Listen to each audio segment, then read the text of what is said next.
First off, we have Andrew Moore, who is a medical doctor with an interest in theology. Thank you, Hetty, for that very long and comprehensive introduction. Can everybody hear me? If you can't, will you put your hand up? We don't expect you to be... He's coming in and out. You're coming and going, oh, right. Is that better if I keep still? Yes. Yeah. Okay. If you put your hand up, you're not going to be excused, just you can't hear. We understand that. So, is that better? Yes. Okay. Well, good morning and welcome to this first talk of the final session in the symposium, celebrating the life and work of Eugene Halliday. Those Still of us coming in and out, so Andrew, you're okay if you're looking down a little. I want to look up. Okay. Shall we put you forward?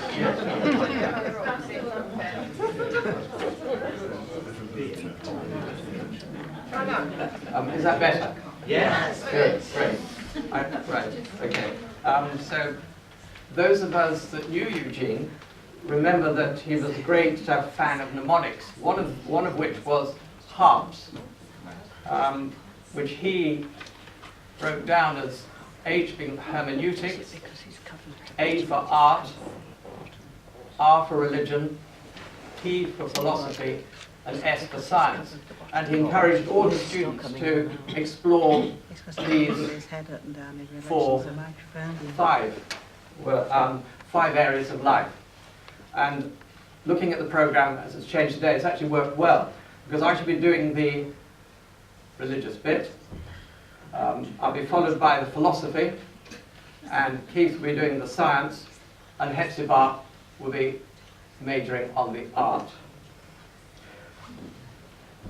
This talk is about the words of Eugene Halliday, in particular, the words found in his printed volumes, the Blue Books, the collected works of Eugene.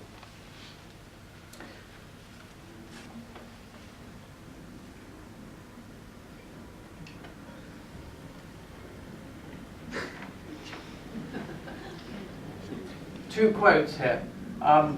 There'll be brownie points for whoever can tell me said the first quote. Words are meaningless, especially sentences. Close. Madonna. In her album, Bedtime Stories. The second quote you will recognize, and that of course is Eugene.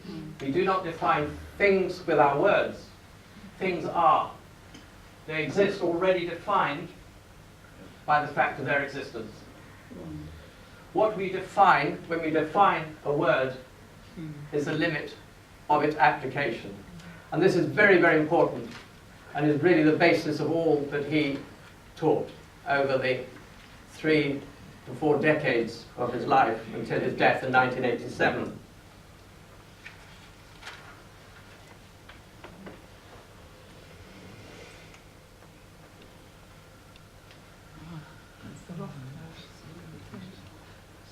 David Marlowe, have you lost it again? No.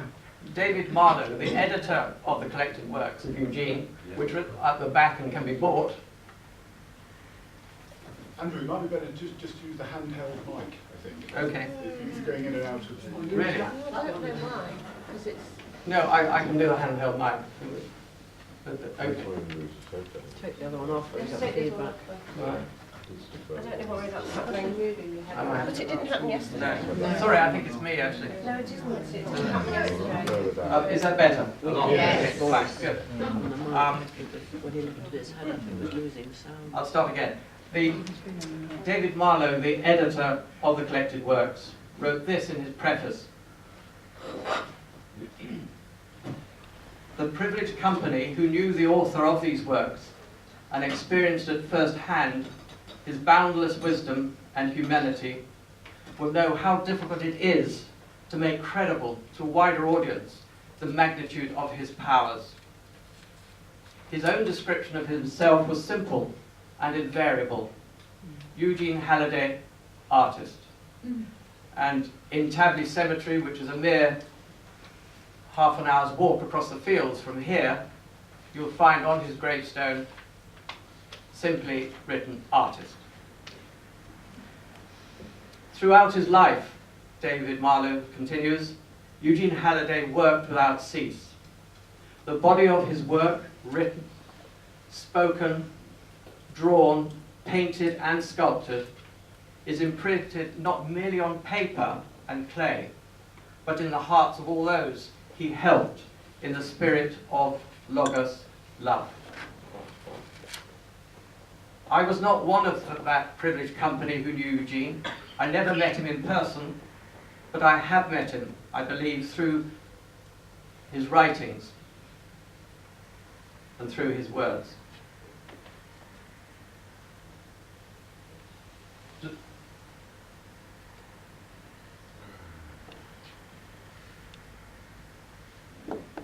But before we examine his words, I'll just do a quick, brief overview of his literary output, which was quite prodigious. I think David Marlowe called it vast, and I don't think that's an exaggeration.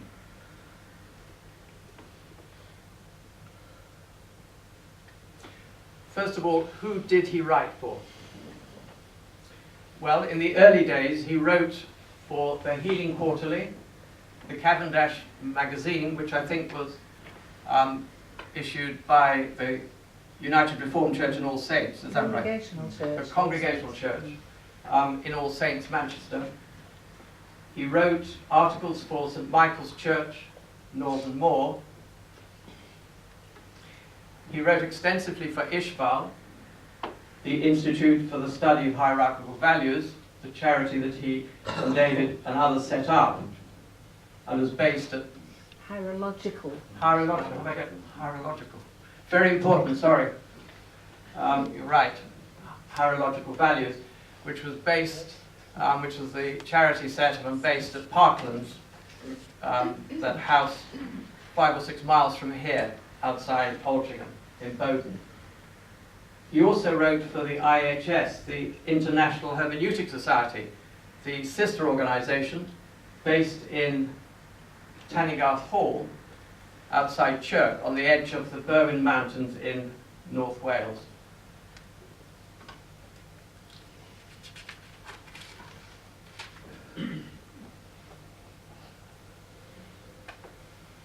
What did he write? The range was considerable. He wrote poems, he wrote plays, essays, articles, as I've said, books and letters.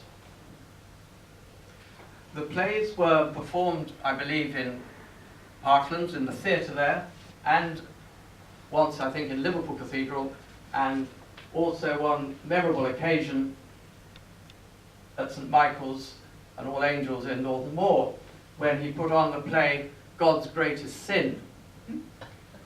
That went well, I think, until the end, when various outraged clergymen collared him for several hours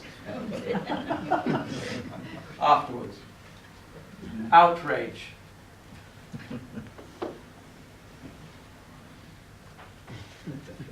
I've just put up this list of an essay titles. There are well over 20. But just to give you an idea of the range of topics. And you can see here, he wrote one on psychotherapy, which I'd recommend highly. I'd recommend them all, but that I think particularly. Words of Power. In fact, I'd recommend that as well, very highly. So I'll stop saying that.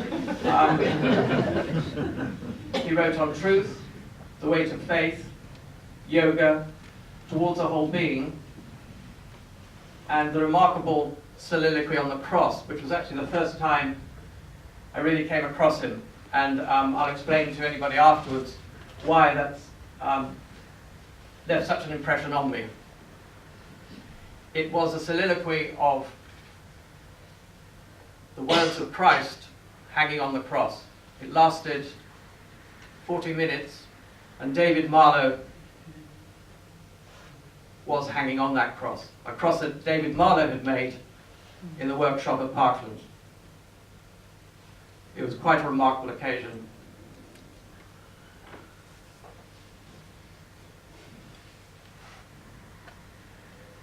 But to return to the collected works, which are the only printed so far, and published, and they, as I say, they're on the back for sale. 15 books in all. Defense of the Devil,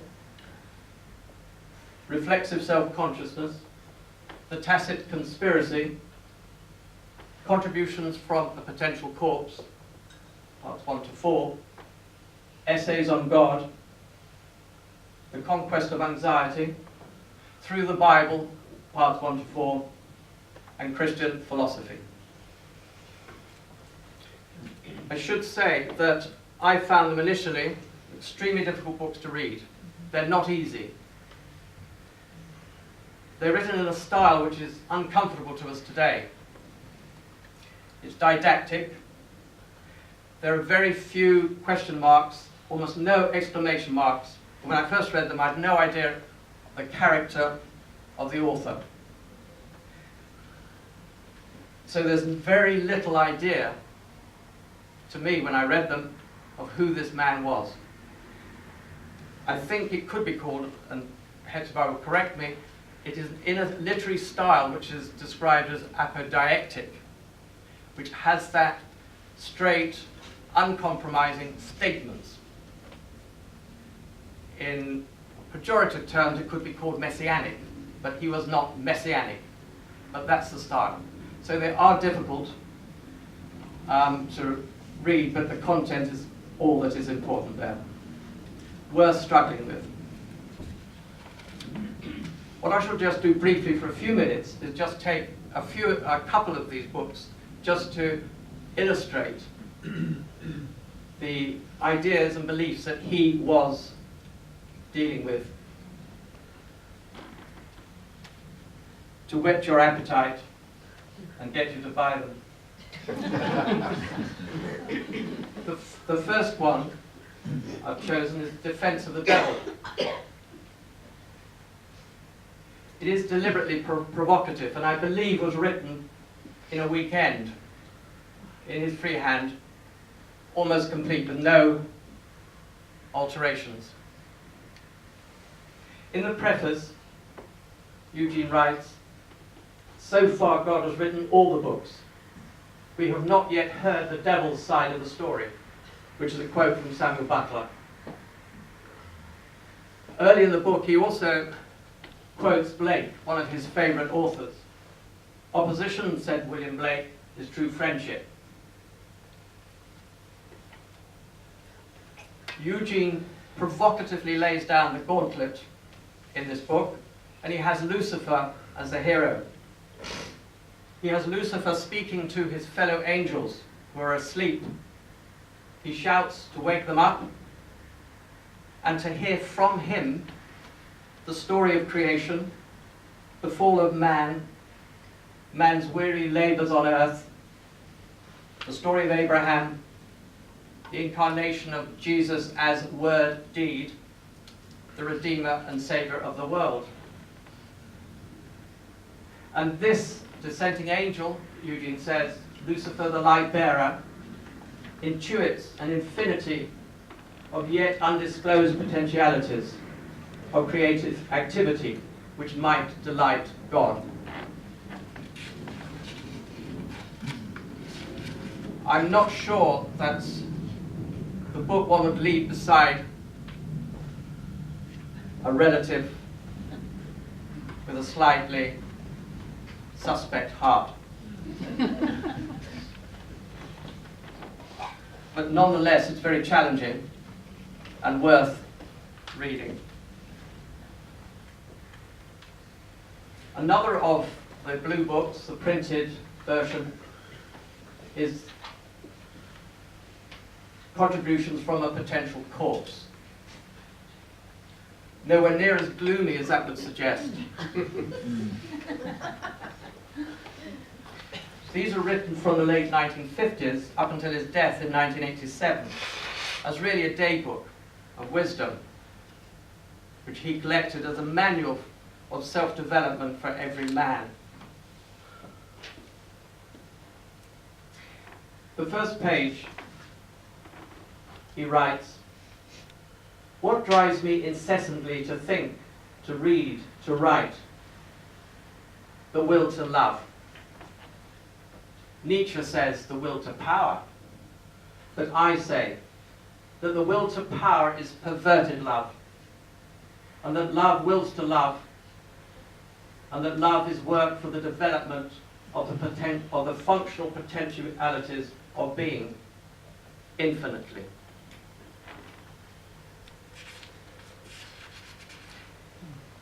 It's a book that a group of us have been going through for a number of years to study. It's broken up in chapters and then either short sentences or longer paragraphs. And it is exactly what it says. It's a day book of wisdom, which I think he developed purely for himself. So some of the ideas in there are, he was always provocative, but some of them are quite disturbing and very challenging, and certainly need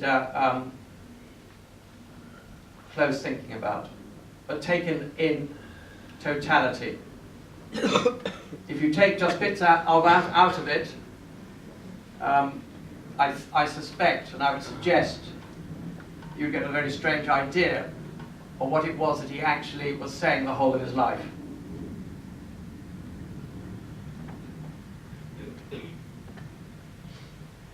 Another book which I think is very good and yet hasn't interestingly been touched yet with the reading group, I wonder why, particularly in this time of transgender politics, it is very apposite and I think needs to be visited, but certainly not visited in the public place, because it will be taken out of context, misconstrued, and we will probably be locked up.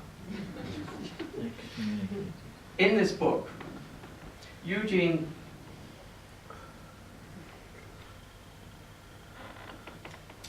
makes an argument that the absolute, others might prefer the word God here, introduces into itself the polar differences of initiative force and universal matter. Polar differences of initiative force and universal matter. He goes on to say that at a human level, these polar differences express themselves in human beings as four basic elements: initiative, or the will to drive or act;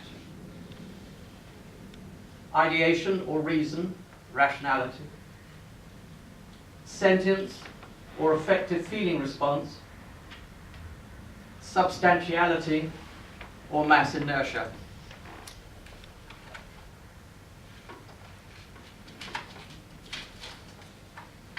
Man and woman, Eugene says, are beings of a fourfold nature, with these four basic elements in each individual. However, he then says certain of these elements can be found more strongly stressed in the so-called male, and certain other elements are more strongly stressed in the so-called female. But each human being, he says, can be divided into these four attributes. Right. Thank you.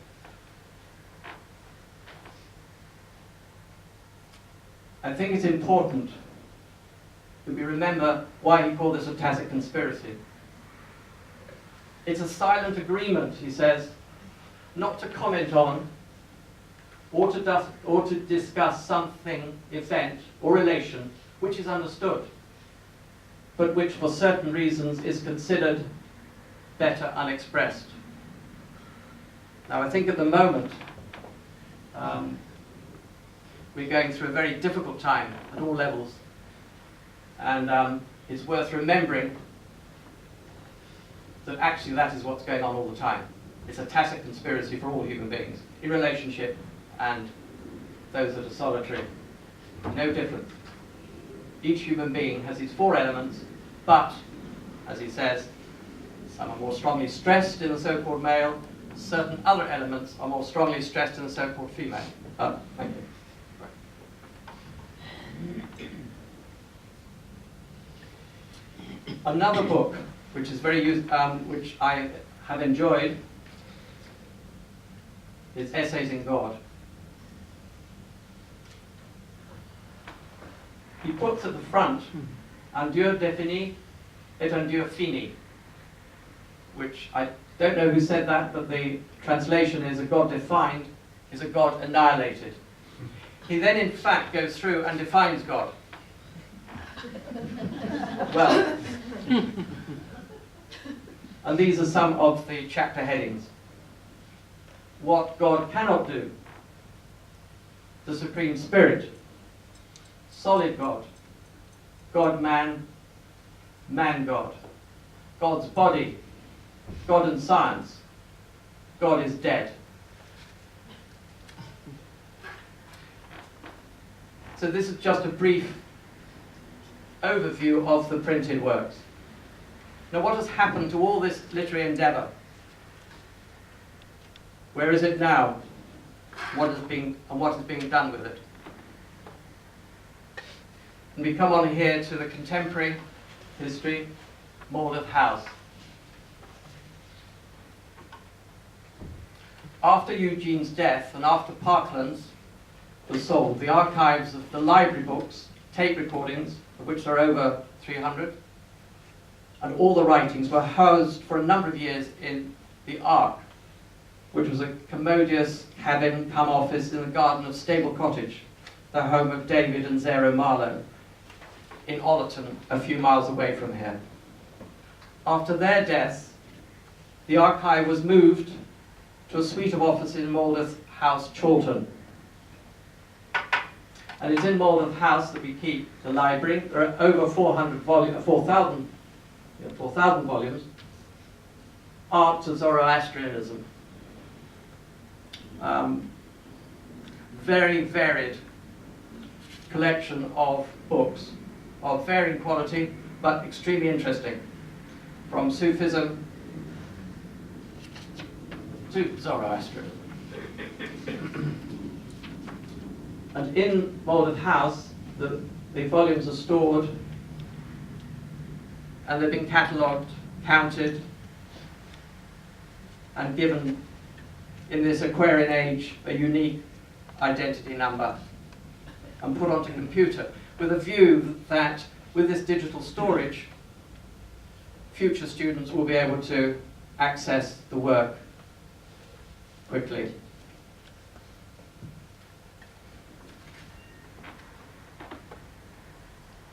It is an ongoing task. The library, in fact, I think has been completely numbered, all the books. And at the moment, we're going through, the tapes have been numbered. And I think, Margaret, we've got something like 100 transcripts, have we, of the tapes. Mm-hmm. Yes. And they too have been numbered and catalogued. And the idea is, I think, eventually, as Hepzibah would say, a lot of the books will be put on into an e-form, which is, in fact, I think what we're doing at the moment. Malden House, we're very lucky there. It's a concierged suite of offices. We have activity space for Qigong, art, and areas for reading and other groups. Now to, I'll just put the acknowledgement here. Indexing, proofreading, and archiving. Deirdre, Margaret, Kath Robert, Sheila Taylor, and Hepzibah. And anybody else which I haven't put on there, thank you. Proofreading is incredibly difficult. One feels intuitive it should be easy, it isn't. It's actually very, very difficult. But I think I think it's been done quite well. Now, just for the next few minutes, I'm going to just do a little bit of textual analysis. Thank you. Keywords in the blue books. And it's very, very simple. And it's just to illustrate what can be done once information is on computer.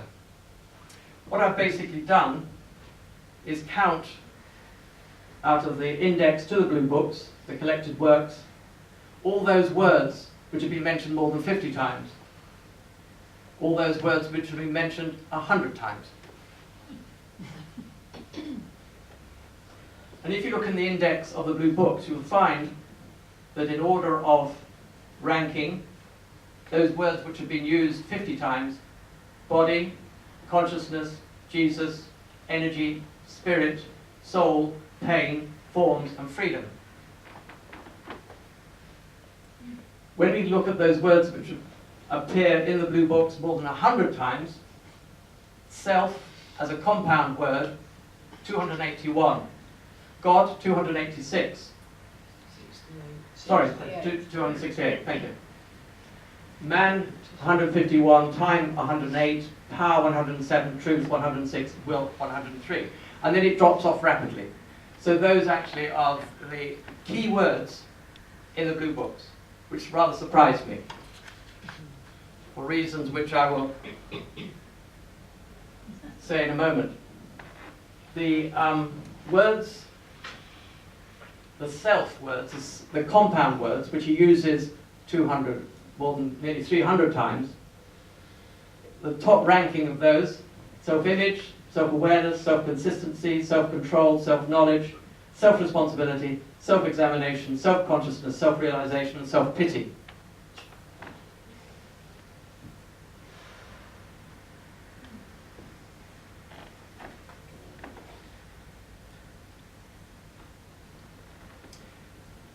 The question I have, and this may be, and I'm probably stepping beyond my brief here, is from the titles of what he writes in the book. When they're analysed this way, and there are faults in this analysis, and certainly holes in it, and it's a very brief and quick analysis, would lead you to believe, if you go back, that he's talking about self-improvement, self-image, self-awareness, self-consistency, and so on. Which, is he veering into Pelagianism? We have a theologian here who will help us on that. And is he veering into Gnosticism? I'll leave that out. Very briefly, and to wrap up now. In his commentary for the exhibition Germany, Memories of a Nation at the British Museum in 2015, Neil MacGregor describes the Grimm brothers, Jakob and Wilhelm. He described their obsession with language, their German language. They were pioneers in the study of language and its origin. Jakob formulated what is known as Grimm's law, the first rule that ever occurred about the sound change discovered in linguistics, tracing the shifting of consonants between languages. They initiated, Neil MacGregor says, a new way of thinking about language. This was in the 1800s. Words, says Neil MacGregor, were their DNA. Now, like Grimm brothers, Eugene was fascinated with words, languages, and their origins. He studied many of the ancient scriptures in their original tongue. He read Sanskrit, for example. He instructed his students to examine words closely and deeply, directing them and exhorting them to refer continually to the concordances and such great scripture dictionaries as Wilde's Etymological Dictionary, sadly no longer in print, which says something about our present world of Twitterdom. Eugene's aim was that in doing so, in order to be free, we must turn a passive vocabulary, when we are told by other people what words mean, to an active personal vocabulary. I would suggest that what MacGregor says about the Grimm brothers could just equally be said about Eugene. I'll put on here just some ideas as to what next, because after this period of time, it'll be inevitable, eventually, not too soon please, but those that did know him will be our memories, fond and treasured, but memories. So what do we do next? I think it's very important that we be left with the works, and that's why the archive is so important. that it is there on modern digital form for other students in the future, if it's going to stand up and be significant, authentic and valid in the future. What I would suggest we do in the meantime is that we read the books again. I've also, and I don't want to embarrass Carol, but I will, I think her MA thesis, Eugene Halliday, The Supreme Coherence of a Little Known Sage, is a must. I would also, for those that are running away from the ecclesia, look at Raymond Paniker, The Rhythm of Being, a Catholic Jesuit who writes uncannily like Eugene. He's now dead. He died a few years ago. He's definitely worthwhile looking at. And I'd also direct you to St. John's Timeline.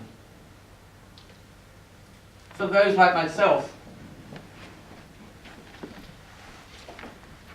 who are interested in theological philosophy, I would say these characters are important. Richard Bauckham, David Forward, Lawrence Freeman, Malcolm Guy, David Bentley Hart, Peter Kreeft, John Lennox, C.S. Lewis, Alistair McGrath, Heath Ward, Rowan Williams and N.T. Wright. Because I think it's important that Eugene is critiqued and challenged by the writings of these present, current theologians and philosophers. I don't believe he has had that yet. I think that's what he needs. And I'll leave you with one of my favourite images. Thank you for listening.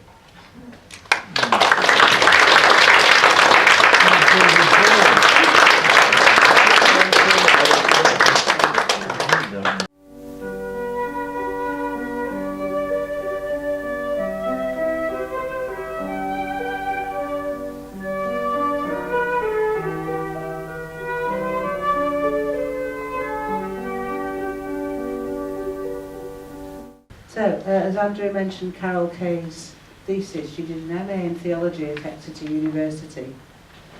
She's an academically inclined housewife, as she describes herself. I didn't describe her that way, it's her own words. And mother, housewife and mother, living in Devon, who completed an MA in theology entitled The Supreme Coherence of a Little Known Sage. And she's been involved with Eugene's ideas for some 25 years. And she says, you could add that I'm a second generation Hallidayite who never actually met him. She came across Eugene's work through a friend of Eugene's, Roger Home, who was around in the 1950s, 40s and 50s, and then moved down to Devon, where he was based until his death. But he taught philosophy and engaged Carol's interest greatly, which led to her actually focusing on him for her MA degree. Okay, the subject of my talk today is truth. There has been much talk in our Western media, especially since the Brexit vote and the US election of Donald Trump, about the phenomenon of misinformation or fake news, purveyors of which range from some politicians themselves to anyone with an agenda which requires the manipulation of truth. Errant appeals to the masses, lots of emotivism, lots of what is termed populism and a decrying of all elites. This has been facilitated by the growth of powerful IT companies, where platforms such as Google, Facebook and YouTube have been exceptionally influential. Governments are really only just waking up to the negative impacts of all this uncontrolled free speech and its effects on society.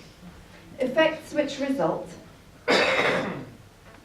not only from blatant subversion, where countries such as Russia, for example, are said to be interfering with the election process in several democratic nations, and possibly even trying to undermine democracy itself, but also phenomena such as behaviour bias, where people search for verification of their own preferences in the so-called echo chambers, rather than for any truth, whatever that might be.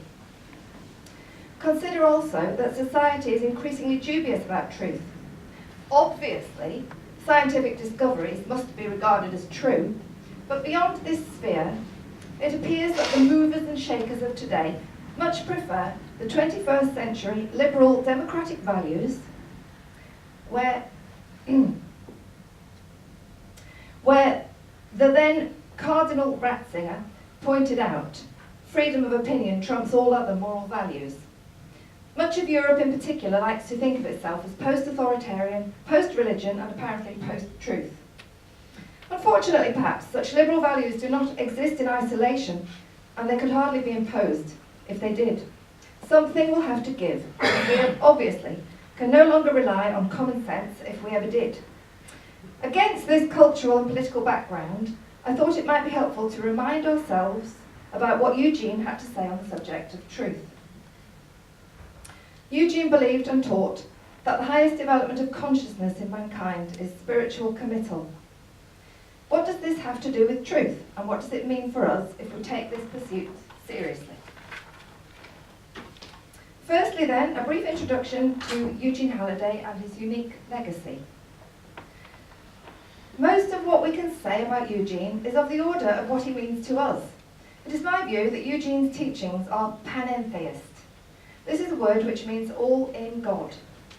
Although, as we know, he did not use this term himself, but even so, I feel justified in describing him in this way, because he's absolute in his conviction that there is nothing but God, who is both immanent and transcendent to himself. Therefore, I propose that panentheism is the nearest ism that we can apply to his concepts. However, not according to the dictionary definition provided by the Stanford Encyclopedia of Philosophy, because Eugene was a Christian panentheist, even a Trinitarian panentheist, I would argue, and this is a new category.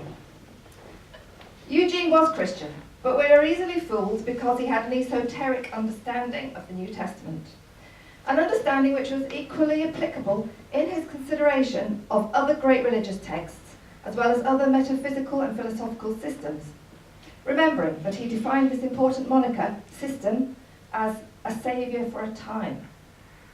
If I can add a personal comment, I would like to briefly mention a few reasons why the work of Eugene originally appealed to me so much, and what it has come to mean to me over the years. Neither he nor I can be officially considered to be a member of any specific religion. I was on the quest for answers, preferably true answers, along with many, many other people, and I just felt in tune immediately with Eugene's approach, as articulated by Roger Home, a Hallidayite who lived in Devon, to a circle, and he taught to a circle of similar questers and seekers. I was delighted by it all then, and I still am. For me, it has been the key to making sense or meaning out of the endless manifestations of human behaviour, and as well as of the physical world that we're part of. For the past 10 years or so, I've been quite strongly involved with the Roman Catholic Church in Exmouth, and for me there is much congruence here with Eugene's Christian beliefs. I know that he was against what he called churchianity, but things are moving on in some places, and although it's probably true that most of the parishioners, and also the priests I expect, regard me as some sort of heretic, but of course they're not sure why. It's just obviously so, because I would have otherwise converted by now, surely. Who knows, one day I might, given sufficient reason, but I've already got the faith. And in the meantime, I am a signed-up member of the Eugene Halliday Society, and I'm very interested in promoting his way of finding meaning or truth. The Halliday Society are a group of people who are trying in some way to work with the Halliday ideas. He would be the first to say that most, if not all of these ideas and concepts are not his, but the work of ancestors of one sort or another. He does, however, undoubtedly bring them together into a new body of truth, or what we will later come to call a system of truth. Eugene's work is a platform, which is primarily to be used for self-examination.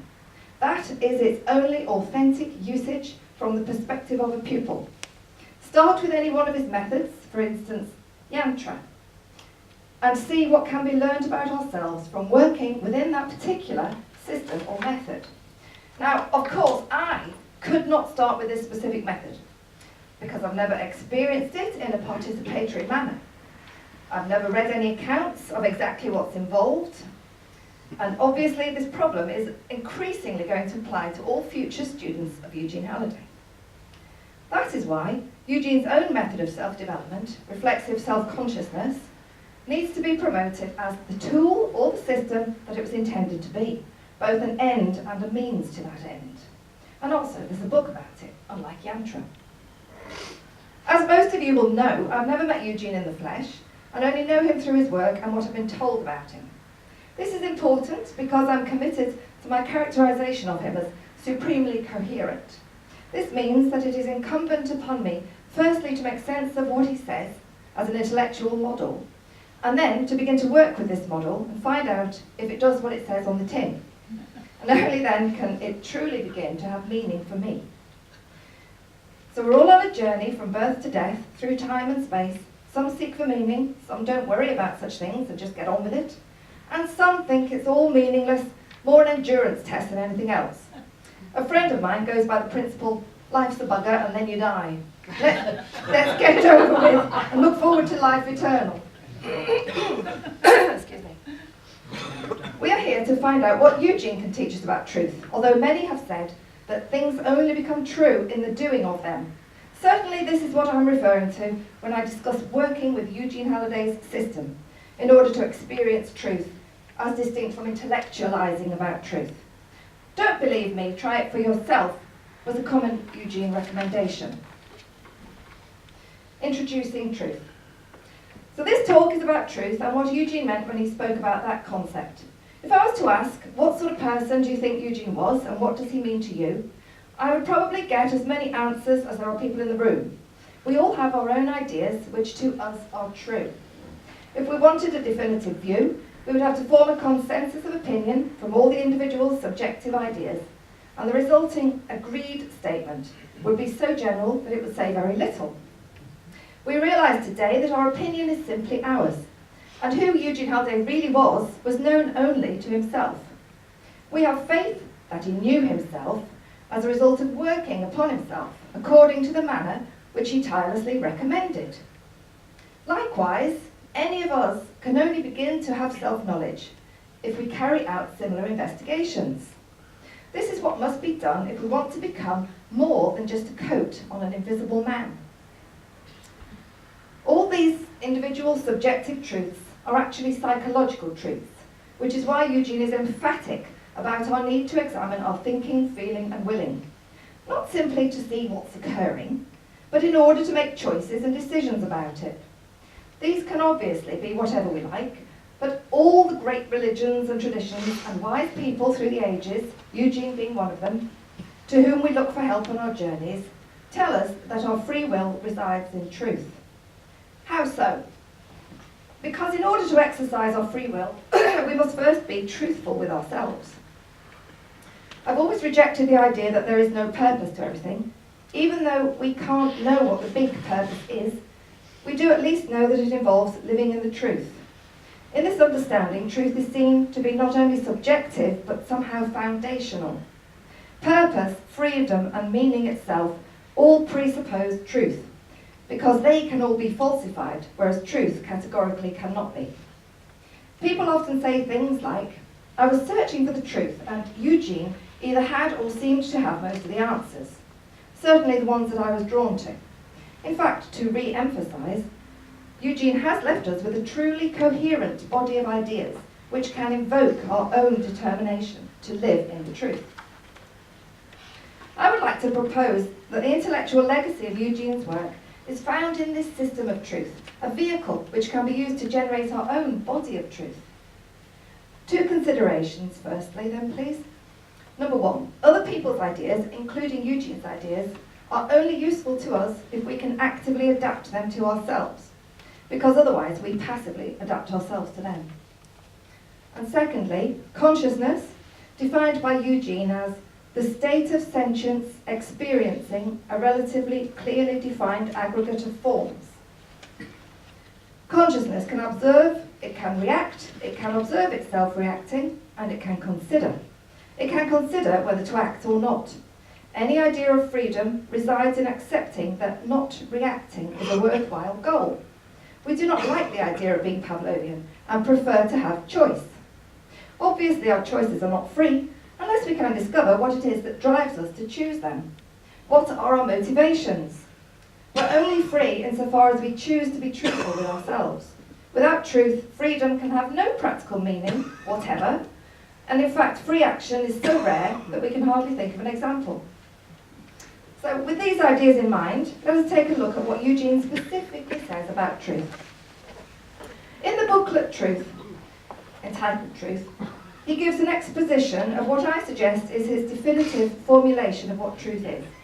He says, truth is the form of infinite reality. Remembering that infinite reality is understood by Eugene as sentient power, both a feeling and a function then, he states that all three are but aspects of ultimate reality, and therefore whatever is real must be of threefold aspect. Often we find that Eugene talks about truth, beauty, and the good in this Trinitarian examination of the infinite reality. The all-in-all, the ASP, absolute sentient power, God or field, or whichever term he's utilising at any given time.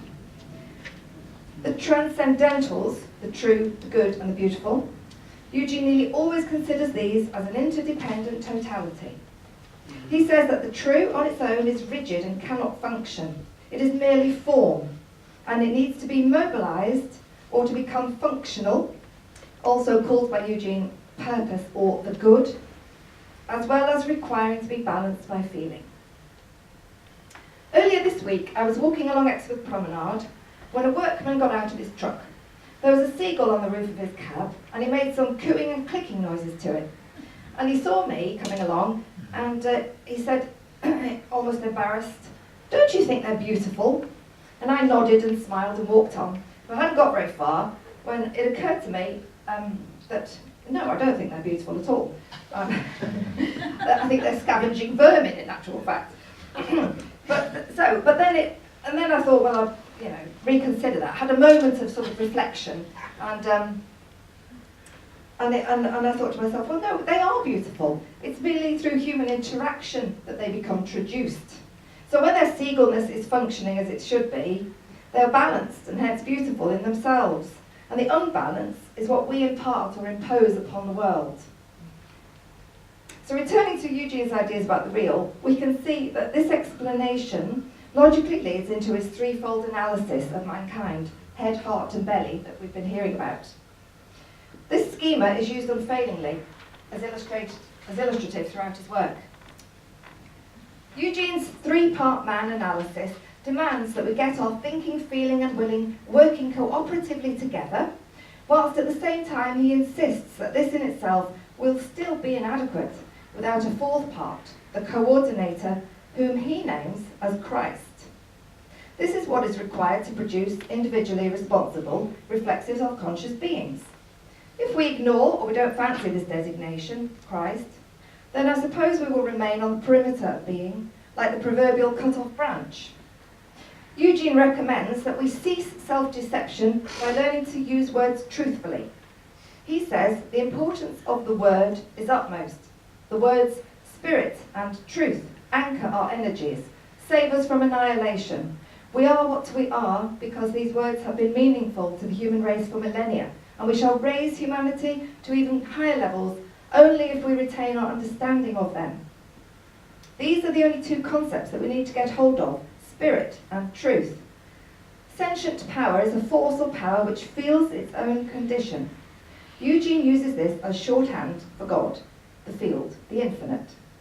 There is nothing other than this spirit, going along, involving, rotating, identifying and coming out again, poetically perceived as the divine play. Eugene explains that to be established, truth must become a wheel with a fixed centre.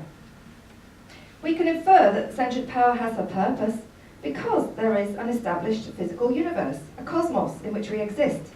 One way or another, there is a creation which must serve some purpose for that sentient power. In the book of Genesis it is stated, "And God saw everything that he had made, and behold, it was very good." In other words, we could say that it was purposeful. Eugene names the spirit as the real. He says that the more clearly defined something is, the truer it is. When the sentient power wills to act, the biblical divine fiat, truth or the forms of the real are brought into being or existence. He describes this as the initial polarity of sentient power, a polarizing behaviour because two aspects arise within the unific truth. The first aspect is the fixed aspect, the T, truth as logos.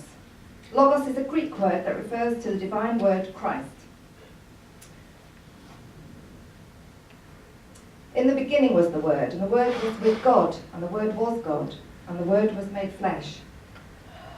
In Genesis, God creates by saying, let, a word and an act in one. Eugene writes, things only become true in the doing of them. So the truth then, the form of the real, or the way the real expresses itself, is the fixed aspect. The second aspect, the R, the differentiating aspect or changing truths, the behaviour of the will in its interplay with the forms. This is the source of our subjective truths. We've already mentioned that we all have our own personal truths. These are the subjective psychological truths. So, the objective and realist basis of truth, called by Eugene the logos truth, I hope it's not too confusing, is also the same foundation of any truth system known to man. So, that's truth, but we can say, what about lies? We might conceive that if truth is form, then everything has a form. So in a sense, even a lie has a form. So how does that work? Because it's true there are lies. We need something more to navigate this potential pitfall. Turning to Eugene's blue books, we find scores of potentially meaningful aphorisms about truth, which are much more productive for us. Statements such as, we can only tell the truth about ourselves by observing our thinking, feeling and willing, and then will to do what we've discovered to be most valuable. Wherever appetite is, there is a possibility that truth may have to take second place. That's dodgy values and private purpose again. Christ represents the whole truth in one corporate functional system. We must embody truth. The triad, truth, love, action, is the being of perfection. And speaking cannot express wholeness, only being can fully express truth. I am the way. These are much more useful in terms of moving us forward in our understanding of how to become active. The importance is very much placed on truth as a practice, becoming whole, becoming embodied. Typically, Eugene talks about truth as the word made flesh, and what it takes for a finite being to become at home there. What it means to live in the truth and how to achieve such a state. The more that we can live in the truth, the greater our correspondence with the really real, which is actually the only legitimacy. Most of those statements associate truth with the person or the being of Christ. And this is the only sort of truth which can impart life, the living truth, and it is the very opposite of the lie. To get back to our question, how is it true that there are lies? We can build upon Eugene's formulation of truth and say, therefore, that it makes sense. Lies are the form of the unreal, a definition of untruth, precisely because it has no connection to the real, no provenance in the real. Lies simply link life to disintegration and put life in harm's way. Jesus said the devil was a liar from the beginning. From the above, we can say that it makes sense to see the logos as the way that God formulates and eternally will formulate. God's essential being, and Jesus Christ, is the embodied word of truth. God says, I am that I am, and Christ says, I am the truth. And now this sounds to me like it could also be expressed as the real and the form of the real. When Christ asks what in you is worth keeping, I guess this is what we have to continually keep asking ourselves. Not will I go to heaven, or will I be resurrected, or even will I be reincarnated? But do I actually have anything meaningful to offer to the Lord?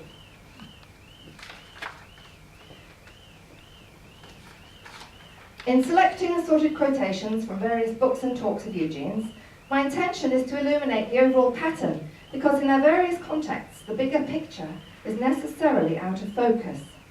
My aim is to look for that consistency, which I still believe gives him his supreme coherence of exegesis.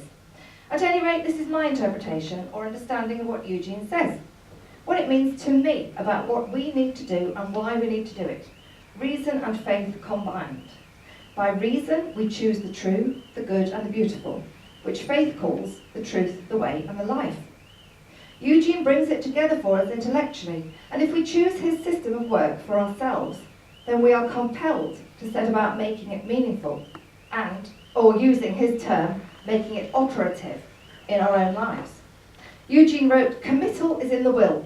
If you commit the will, you've done the deed. If you only commit the intellect, the opportunity can be presented every day and nothing will be done." Others on truth. Very briefly, where else can we look for ideas about truth? If Mr. Halliday is to be considered a reliable authority, then we would expect to find other voices or witnesses who are in agreement with his findings, or even with his approach to the question of truth. I would very briefly like to consider two authors who, to my mind, contribute meaningfully towards the narrative that I am presenting here. For the most part, I paraphrase the positions which are put forward in the relevant texts. Firstly, St. Teresa of Avila, 1515 to 1522. Teresa of Avila was a saint and mystic of the Catholic Church. She was the founder of the Reformed Carmelite order, and she was inspired, I believe, from the state of true experiential knowing being in Christ. She equates truth with humility, an attitude that she believed essential to be able to face the truth about oneself. Paramount for her is the need for never-ending self-examination. One of my favourite quotes from her is, "We are all tarred with the same brush of ignorance about our motivation. Prioresses never think that they are not telling the truth, but such is our self-love that it is the rarest thing for us to blame ourselves, or to understand ourselves either. Even seeking affection is to be examined, because we always seek it because of some interest, profit or pleasure of our own." Her description of her journey into God is related in the autobiographical journal, The Interior Castle. And her biographer, Shirley Dubray, writes that Teresa's vision in this has the archetypal power of other great metaphors for the inner journey, such as Buddhism's eightfold path to nirvana, the yogic path to samadhi, the Jewish, the Sufi and Islamic models, and Jung's theory of individuation. In my opinion, Eugene would definitely have recommended studying her work. Secondly, Cardinal Joseph Ratzinger, who later became Pope Benedict XVI, born in 1927. We've already noted that there is much talk about something called post-truth in the Western culture and media of today's society. Ratzinger successfully argues that this state of affairs has come about because any understanding which concerns the personhood of truth, i.e. the person of Christ, has been rejected, and truth is confined either to science or worse, demoted to mere subjectivity. Ratzinger argues that freedom corresponds with what we really are, in that liberation lies in the purification of ourselves, and only the truth makes us free, i.e. self-knowledge and unentanglement, or we might say ego rejected or fulfilled. He writes, "The exegesis of the Decalogue, the Ten Commandments, accomplished in the words, life, passion and resurrection of Christ, is the decisive interpretive authority. This is the real form of our freedom, the foundation of every just order of freedom, and the true liberating power in human history." New Testament quotes here, just two short quotes about truth. In John 17, Christ is praying to God. He says, "Thy word is truth." John 15, Christ says, "But when the Comforter is come, whom I will send unto you from the Father, even the Spirit of truth, which proceedeth from the Father, he shall testify of me." So again, perhaps surprisingly, there's not a lot of difference between truth as understood by Eugene, or truth as understood by Teresa of Avila and the future Pope Benedict. They all understand that freedom lies in this self-understanding, which allows the rejection of lies through the seemingly endless effort to live in truth. Final musings about truth. "I am the way, the truth and the life" means what Christ intended it to mean. An invitation to live in the truth.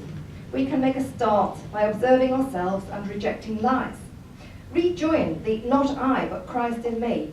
An opportunity to have life more fully by choosing truth, the form of the real, choosing beauty, the feeling of the real, and choosing the good, the function of the real. Jesus tells us, be ye perfect, an instruction to each of us as individuals. It can only mean conform yourself to the truth as represented by the personhood of Christ. And as such, the truth was crucified and was resurrected. The truth is murdered daily by us, in us and through us. And we need to realise that this process is going on and reverse it, to resurrect the truth and live by it. How can we achieve this unity? Through some sort of system. Eugene discusses many, but the main recommendation is know thyself. Set the will to reflexive self-consciousness and use all of our thinking and feeling to affirm an orientation to the truth. Recognise and abandon untruth, self-interest, private purpose, all those occasions of trying not to notice and all our tricks and connivances. And to commit to this is to live in faith, precisely because we cannot know what it will do for us. Conclusions then. The importance of Eugene. As mentioned in the introduction, all that will be left for posterity by Eugene are his books, his essays, his talks, as Andrew has just illustrated. So those who come to his work this way, as I did really, will be confronted with a body of work produced by a person who deliberately chose to work as a vehicle for truth. Only the output matters now, and actually only then, if we're hoping to work with it ourselves. In this way, Eugene Halliday is a teacher of Christian truth, expounded by one who has ears. The fact is, we all need to have ears. And no one can simply tell another how to be. But if we're interested at all in truth, then there is only one destination, membership of the body of Christ. Or membership of the Ecclesia para hexon. This realization is the start of all true living, because, he says, no man comes to the Father but through me. To will truth is a condition which requires full spiritual committal. Eugene believes this to be man's highest achievement and purpose, a state of constant alertness, to be open to the opportunities or potential of the present moment, and choosing one's response with as much attention as we can muster, awaking, arising, and abiding in Christ. Have I got time for a final comment? Yeah. Listen to the following 3 statements. Changing our way of thinking, changing our way of feeling, your heart now becomes Christian with the strength of Christ. This is conversion. Changing your manner of acting, your works must change. A conversion that involves everything, body and soul, everything. This means a battle, fighting. The difficulties in our lives are not resolved by watering down the truth. The truth is this: Jesus has brought fire and struggle. What am I going to do? These extracts were not from Eugene, but from a homily given on the 28th of October this year by Pope Francis. And I include them as a demonstration of how certain influential Christians are perhaps trying to take Christianity forwards as something practical, which each and every person needs to take on for themselves. And to return to our original context about how Eugene's ideas about truth can guide us through the confusion of the post-truth sentiments being distributed today, we can say that post-truth represents a detachment from source, an acceptance of subjective mini-me truths, but no foundational truth in which to situate any true meaning. We are seeing a rejection of a moral compass with plenty of rights, human rights, but no actual right, as in the opposite of wrong. Only a utilitarian approach is permitted. This is a process of withering on the vine, which must be rejected. Let us opt instead for post-lies. Thank you.